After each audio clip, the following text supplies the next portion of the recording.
Good morning. It's Monday, August 4th. I'm Jeanne Francine here with you for the next few hours to give you all of your breaking news alerts, top stories, and of course, your live events of the day. As we begin this broadcast bright and early this Monday morning, we do want to begin with some breaking news. Take a look at your screen. Compelling images coming in this Monday morning as we are following breaking news courtesy of the Associated Press. They report Iran founded a new defense council after attacks in June by Israel. And the U.S. Iranian state media, they do confirm this Monday. Iran's Supreme National Security Council, the country's highest security body, made the decision to establish the Supreme National Defense Council, which will be headed by their area president. The council will handle defensive plans and improve the capabilities of Iran's armed forces. Several members will include the Speaker of Parliament, the head of the judiciary, and the chiefs of military branches and related ministries. The Defense, Intelligence, and Foreign Ministries are expected to be council members, although the local report did not provide exact details. To provide further context, we do know that Iran's decision follows a 12-day air war by Israel and the U.S. that led to the deaths of nearly 1,100 people. This includes military chiefs and commanders. A ceasefire has been in force since shortly after those airstrikes targeted Iran's major nuclear facilities. Iran had a similar council during the 1980s war between Iran and Iraq that left nearly 1 million casualties on both sides. A lot to discuss, so we want to bring into the conversation none other than Morton Klein, the national president of the Zionist Organization of America. Mort, always a pleasure to have you join us here on Live Now from Fox. Good morning.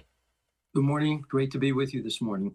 So, Mort, a lot of eyes are on this breaking news. I would love your first reaction. Iran establishing this National Defense Council following the latest attacks from Israel and, of course, the U.S. What is your response to this? Well, this indicates that the 12-day war did not finish the job. America and Israel together did destroy much of the nuclear facilities that Iraq was developing in order to attack not only Israel, but America. They have developed international content, ICBMs, missiles that could have nuclear warheads that can reach America. So we have to understand this is a danger to us as well as Israel. But the problem is we did not finish the war. We did not get rid of this regime. As long as this regime is in power, the danger to Israel, America, and the Western world will continue to be there. Remember, in the rallies that Iran has, they keep screaming, chanting, death to America, death to Israel. First the Saturday people, next the Sunday people. In other words, first the Jews, next the Christians. America, they keep chanting, is the great Satan. Israel's the little Satan. So this is a danger to us. And we never should forget that the Iranians kidnapped hundreds of Americans back in 1979. They killed 241 Marines in Lebanon, U.S. Marines, and they were involved in training and funding the terrorists that did 9/11. This is an extreme danger to America and the Western world. And the fact that they've now recreated this council shows that the job is not done. We have to get rid of this regime. Otherwise, the danger will continue to be there, even though the danger is less now because they've minimized the ability to develop nuclear weapons for the next 6 months to 2 years. Yeah, and Mort, as you mentioned those chants, we've heard those chants right here in our own backyard. We've seen several protests across college campus and in universities, people in support of Hamas and other terroristic organizations. With you being with the Zionist Organization of America, could you share that national security threat that this poses? For many people, they might say we are already under that threat with what we've seen with those protests.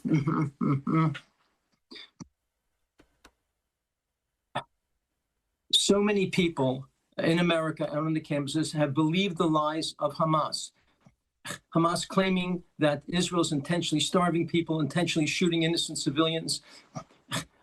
This is completely false, and it caused an outrage against both America and against Israel. So I'm very, very worried that there are Iranian and other Hamas terrorist cells in America God forbid, ready to commit terrorism against the United States of America. So Donald Trump has done a great job in punishing the universities who have allowed these types of horrific rallies, calling for the murder of Jews by saying globalize the Intifada, calling for the destruction of Israel, and praising Hamas, a terrorist group committed to the destruction of both Jews and of Christians. Mahmoud al-Zahar, the co-founder of Hamas, said, I want the world to understand, first we're going to kill all the Jews, next we're going to kill all the Christians. This is a danger to all of us. That's why we must support Israel in fighting this war against Hamas until Hamas is destroyed. Anything less than that will continue the danger to both Israel and to America.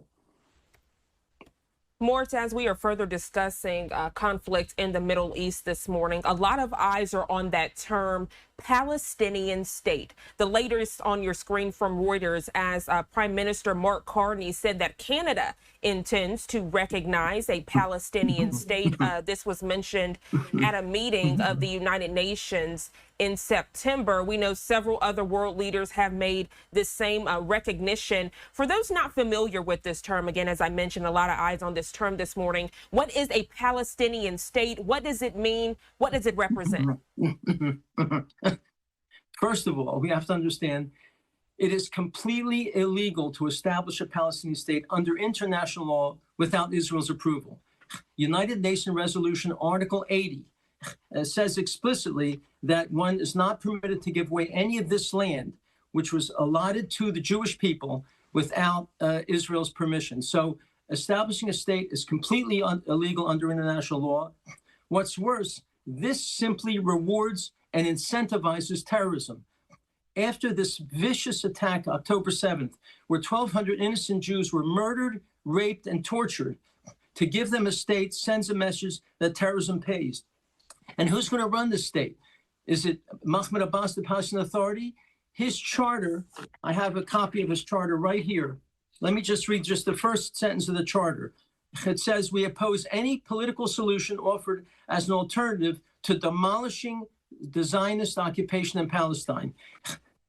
And the Hamas charter calls for the murder of every Jew and the destruction of Israel. So who's going to run the state? These terrorists? Do you know right now the Palestinian Authority, Mahmoud Abbas, who they're considering to run such a potential state, pays Arabs a lifetime pension to murder Jews and Christians. A lifetime. If an Arab murders a Jew or a Christian, they get a lifetime pension. They spend $400 million a year doing this. Who's ever heard of such a thing? They name schools, streets, and sports teams after killers of Jews and Christians. This is a vicious terrorist regime. Why on earth would we want another terrorist state in the world? It would be a disaster. And let me just show you a picture of the map of the Middle East. I don't know if you can see this too well. All the yellow you see are the 23 Arab states, which is double the size of the United States. In the middle there, the yellow, there it is, the yellow you can barely see, that's Israel. Israel is a tiny little state, smaller than New Jersey, and you want to set up yet another Arab state, which will be a terrorist state. It is a ridiculous notion, and more proof what the state will be. This is their emblem. That's a shape of all of Israel as Palestine, with the keffiyeh over all of it, a picture of Arafat, an arch terrorist, and a Kalashnikov rifle. Setting up a state will simply be setting up another Islamic Arab terrorist state, which would be a disaster for the world. This makes no sense. We have to fight against this as strongly as we possibly can. Mort, as we know at this hour, a conflict in the Middle East is ongoing. I wanted to provide a live look at the Israel-Gaza skyline on this Monday morning. You can see plumes of smoke in the distance. We are working to see if that's maybe an Israeli Defense Forces working on something, or if that, in fact, is an airstrike. But as we work to learn more, I want to get back to what you were mentioning about the latest of the, quote, Palestinian state.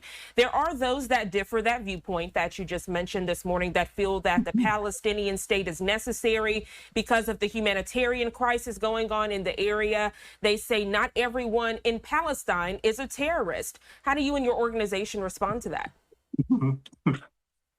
90% of the Gaza Arabs supported Hamas and voted for them. 90%.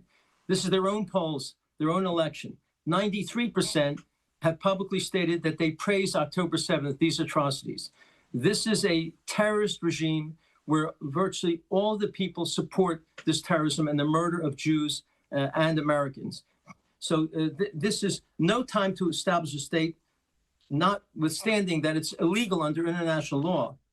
But a state should be established only if there's stability of institutions. They don't have that. If they're a democracy, they don't have that. Do you know they had Mahmoud Abbas, the head of the Palestinian Authority, has been a dictator since 2005. They don't allow elections. Hamas doesn't allow elections. We want another dictatorship in the world? No.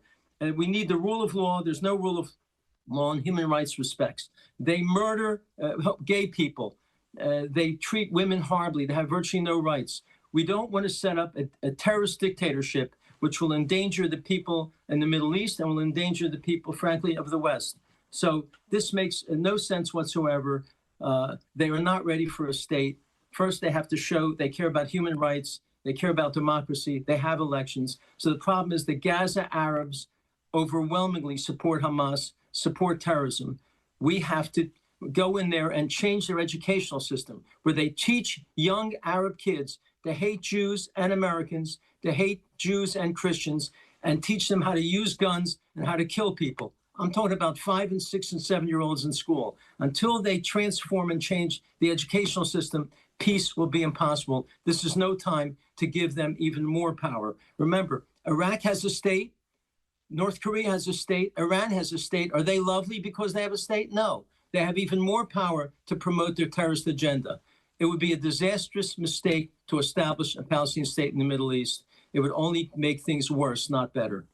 Morton, I want to transition to take a close look at Israeli response this morning, giving you and the viewers a live look out in Jerusalem on this Monday morning. We know since the beginning of October 7th, Israeli Defense Forces and the Israeli government, they have been adamant that the conflict is not against the Palestinian people, but yet against Hamas, Iran, Hezbollah, those Yemen Houthi rebels, all of the terrorist organizations that are combating them at this hour. As we discuss this Palestinian state, you mentioned several facts about women that are oppressed in that area, other horrible things that are going on. Some world leaders saying that if Hamas is no longer in control of certain areas, that this Palestinian state could turn the hands of time. Do you think that's a reality?